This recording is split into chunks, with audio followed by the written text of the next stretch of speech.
Bismillah.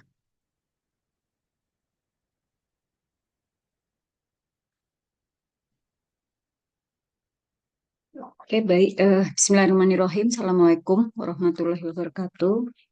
Eh, kita bertemu lagi untuk responsi praktikum pertemuan keempat, yaitu tentang identifikasi obat. Dalam hal ini kita nanti akan identifikasi obat golongan asam dan ester. Sebelum kita masuk ke materi, jadi salah satu tujuan dari praktikum ini adalah kita bisa melakukan identifikasi terhadap senyawa obat gitu ya, karena di farmakope jadi kita mempunyai kompendium yang namanya Farmakope Indonesia yang menjadi acuan bagi industri maupun banyak pihak untuk melakukan penjaminan mutu terhadap obat dan persediaan farmasi gitu ya. Jadi tujuan praktikum ini adalah untuk mengidentifikasi obat yang kita nanti akan menggunakan prosedur sesuai yang tercantum di Farmakope Indonesia yang terbaru, yaitu Farmakope Indonesia edisi 6, atau nanti juga ada tambahan-tambahan prosedur identifikasi lainnya. Nah, sebagai awal, teori dasarnya adalah senyawa obat itu biasanya dikelompokkan berdasarkan golongan kimianya. Salah satu cara klasifikasinya adalah dengan berdasarkan golongan kimia. Nanti digolongkan ada golongan asam, golongan basa atau biasa kita kenal dengan alkaloid gitu ya dan lain-lain. Kemudian ada golongan alkohol, fenol, ada ester, ada sulfonamid, ada vitamin dan lain-lain. Eh, Identifikasi senyawa-senyawa obat itu bisa dilakukan dengan salah satunya dengan reaksi kimia sesuai prosedur yang ada di dalam masing-masing monografi obat di Farmakope Indonesia di Senam. Nah, umumnya identifikasi senyawa kimia ini diawali dengan organoleptis, jadi melihat bentuk, warna, dan bau, serta kelarutan di dalam air, ya, kelarutan di dalam air maupun di dalam pelarut lain. Nah, selain itu juga dilakukan identifikasi dengan reaksi kimia. Nah, untuk senyawa-senyawa golongan asam, kita umumnya mempunyai atau senyawa-senyawa asam yang digunakan untuk obat biasanya adalah senyawa asam organik gitu ya. Dan untuk senyawa golongan asam organik ini biasanya dilakukan dengan salah satunya adalah penambahan larutan ferriklorid besi 3 klorida, di mana kemudian akan terjadi reaksi pembentukan kompleks yang menghasilkan warna. Nah, warna ini nanti akan berbeda-beda untuk tiap jenis asam yang kita identifikasi. Nah, contohnya pada reaksi identifikasi asam salisilat menggunakan larutan ferriklorid ya terjadi kompleks yang berwarna ungu. Nah, ini asam salisilat. Kita tahu kemarin kita sudah belajar pada temuan sebelumnya, asam adalah senyawa yang melepaskan ion hidrogen. Seperti ini ada gugus hidroksil, ada gugus fenol gitu ya, hidroksi fenol gitu ya. Maka atom gugus OH ini akan mudah melepaskan H+. Demikian juga gugus karboksilat gitu ya. Gugus karboksilat ini eh, COH, OH. Gugus OH-nya akan mudah melepaskan H+. Kemudian ditambahkan ferriklorid akan terbentuk kompleks yang berwarna ungu. Nah, selain penambahan ferriklorid, asam juga bisa diidentifikasi dengan reaksi esterifikasi. Reaksi esterifikasi adalah reaksi yang mudah terjadi atau sering terjadi pada asam organik pada saat ditambahkan alkohol tertentu dengan katalisator asam sulfat pekat. Nah, contohnya ini reaksi esterifikasi asam benzoat. Ini asam benzoat. Asam benzoat itu bensin yang berikatan dengan gugus karboksilat, kita sebut makanya namanya asam benzoat. Kemudian ditambahkan etanol, ya, etanol dengan penambahan asam sulfat dengan sedikit pemanasan, biasanya kita akan bantu dengan sedikit pemanasan, maka akan terbentuk ester. Ya, jadi kalau tadinya RCOOH ditambah ROH, jadilah RCOOR. Ester ya, atau biasa kita sebut hasilnya adalah ester etil benzoat. Nah, ester ini mudah diidentifikasi dengan baunya yang khas, bau wangi, bau harum, bau yang khas, dan juga dihasilkan satu molekul air.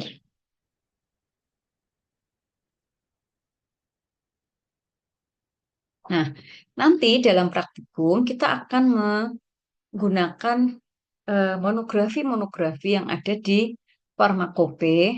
Salah satu senyawa yang akan kita gunakan adalah asam benzoat.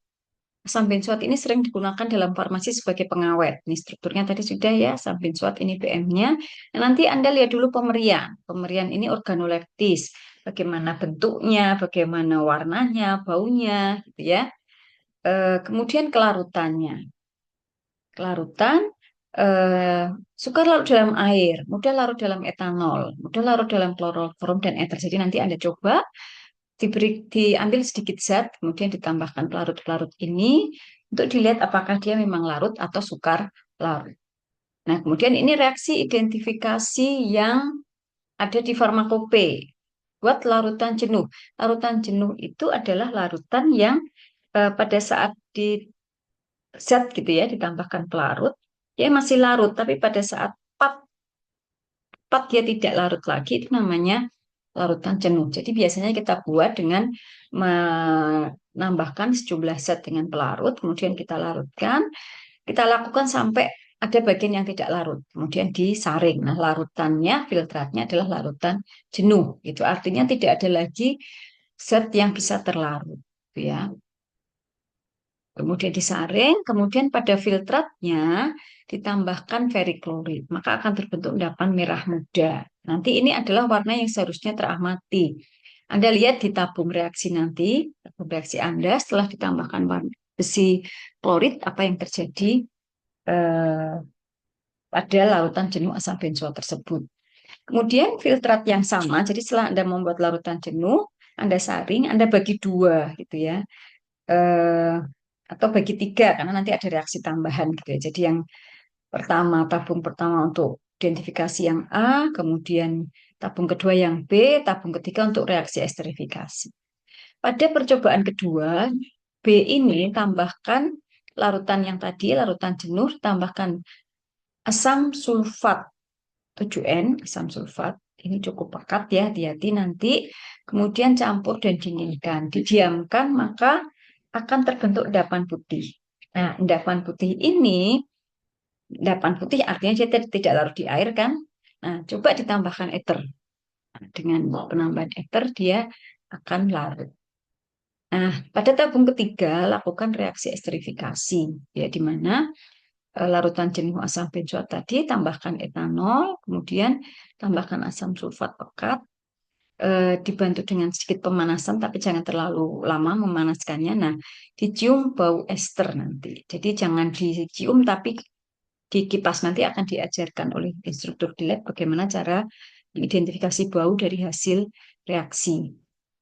Nah, berikutnya kita akan melakukan pengujian atau identifikasi terhadap asam yang kedua, yaitu asam salisilat. Ya, ini strukturnya ya, asam salisilat ini jenis bensin yang punya gugus fenol dan gugus karboksilat pada posisi orto. Ya, nanti Anda lihat bagaimana pemberian organoleptis, apakah sesuai dengan yang tercantum di monografi di farmakope. Kemudian sama seperti tadi, lakukan pengujian kelarutan, gunakan air, bensin. Kemudian kalau air, dia sukar larut dalam air dingin, tetapi dia larut dalam air panas, air mendidih. Jadi nanti coba panaskan juga tabung Anda pada saat airnya sudah mendidih, apakah zat ini sudah bisa larut.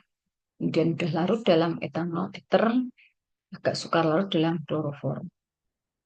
Identifikasinya sama seperti yang tadi, identifikasi awal kita gunakan ferric klorid gitu ya, besi 3 klorid.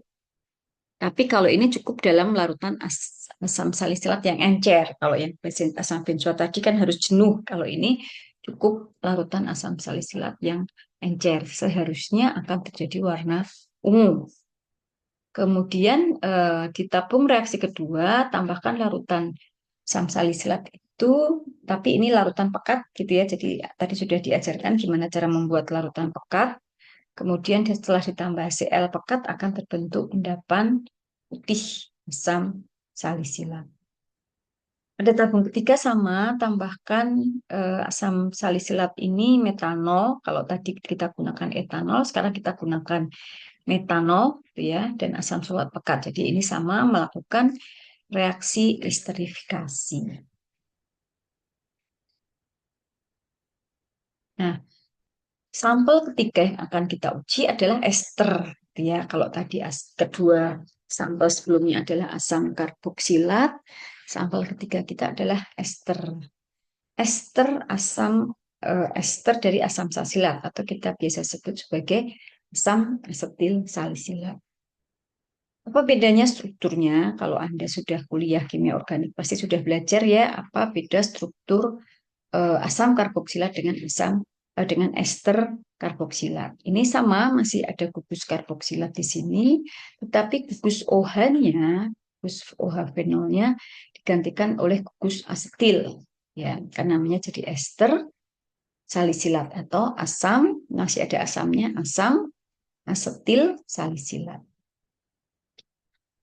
Anda silakan nanti cermati, amati organoleptis ya pemberian, apakah sesuai dengan yang ada di farmakope, kemudian juga dilakukan uji kelarutan, ya, kemudian identifikasi. Sama seperti tadi, identifikasi untuk asam, sama juga dilakukan untuk ester ini, yaitu dengan reaksi ferriklorida. Cuma pada sampel ini panaskan dulu larutan selama beberapa menit.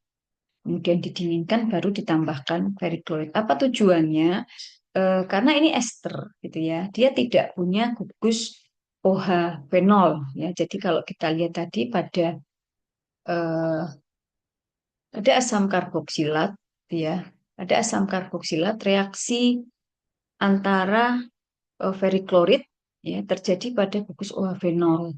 Nah, karena ester ini tidak punya gugus OH fenol, OH fenolnya sudah terestrifikasi, maka kita hidrolisis dulu dengan pemanasan, gitu ya. Makanya tadi pada eh, asam salisilat kita lakukan, pada ester salisilat, ester astil salisilat kita lakukan pemanasan dulu, baru ditambahkan si klorid, baru terjadi warna ungu. Kemudian reaksi tambahan ini nanti akan disampaikan oleh Bu Feni di lab ya.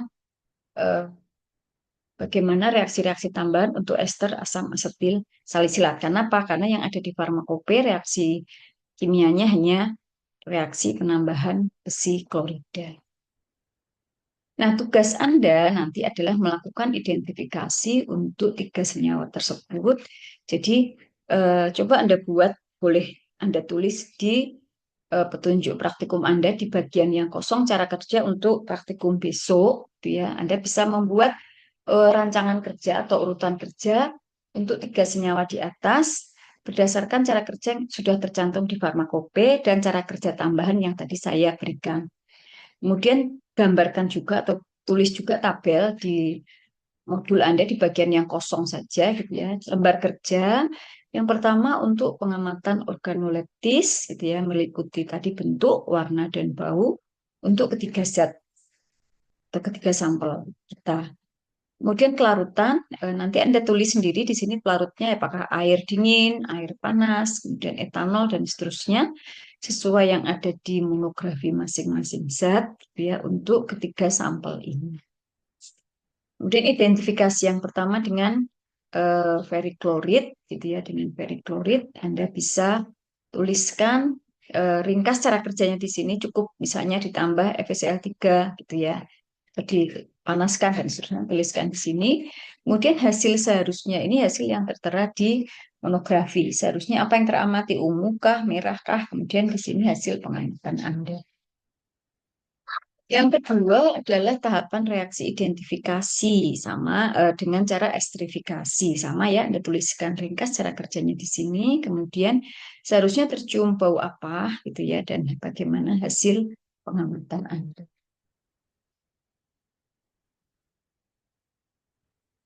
Kemudian untuk yang reaksi tambahan, ini masih saya kosongkan juga karena berbeda-beda untuk masing-masing zat.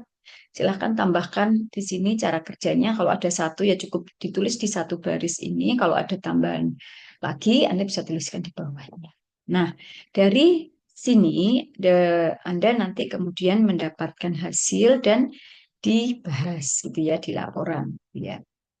Misalnya pada hasil pengujian kelarutan gitu ya, bahaslah mengapa zat tersebut jadi mudah larut dalam air atau sukar larut dalam air. Nah, Anda waktu SMA sudah belajar kan, semakin banyak gugus-gugus polar gitu ya, gugus-gugus polar, maka akan semakin mudah zat itu larut dalam air. Tetapi keberadaan gugus-gugus nonpolar, gugus-gugus lipofil akan membuat zat tersebut lebih mudah larut dalam pelarut organik seperti ether atau kloroform. Ya. Kemudian untuk reaksi-reaksi kimia, maka pada setiap hasil pengujian reaksi kimia nanti Anda tuliskan reaksi yang terjadi. Tadi sudah saya berikan contoh ya di halaman depan, contoh reaksi yang terjadi misalnya antara asam benzoat dengan ferriklorid terbentuk kompleks seperti itu. Bahas juga hal-hal khusus yang terjadi dalam reaksi identifikasi tersebut. Misalnya tadi pada saat ester gitu ya, kita harus melakukan pemanasan dulu sebelum ditambahkan periklorid. Tujuannya apa pemanasan tersebut? Gitu itu Anda bahas di sini. Ya, jadi apapun yang terjadi pada reaksi, hal-hal yang perlu diperhatikan, Anda catat, Anda tulis nanti dan dibahas pada diskusi. Oke, baik. Demikian materi responsi untuk praktikum besok. Saya akhiri ya. Eh, Besok akan dibantu oleh eh, instruktur lab Bu Feni dan asisten dosen Mas Yudra ya. Silahkan nanti seperti kemarin, Anda kemarin sudah latihan gitu ya, bagaimana kerja dengan cermat dan tertib gitu ya. Besok eh, rencana kerja sudah Anda buat, Anda sudah melakukan pembagian tugas dalam kelompok sehingga bisa praktikum dengan sistematik gitu ya dan cepat, tertib tapi tetap hati-hati karena Anda tetap menggunakan bahan-bahan yang berbahaya. Baik, terima kasih. Saya akhiri ya. Selamat pagi. Wassalamualaikum warahmatullahi wabarakatuh.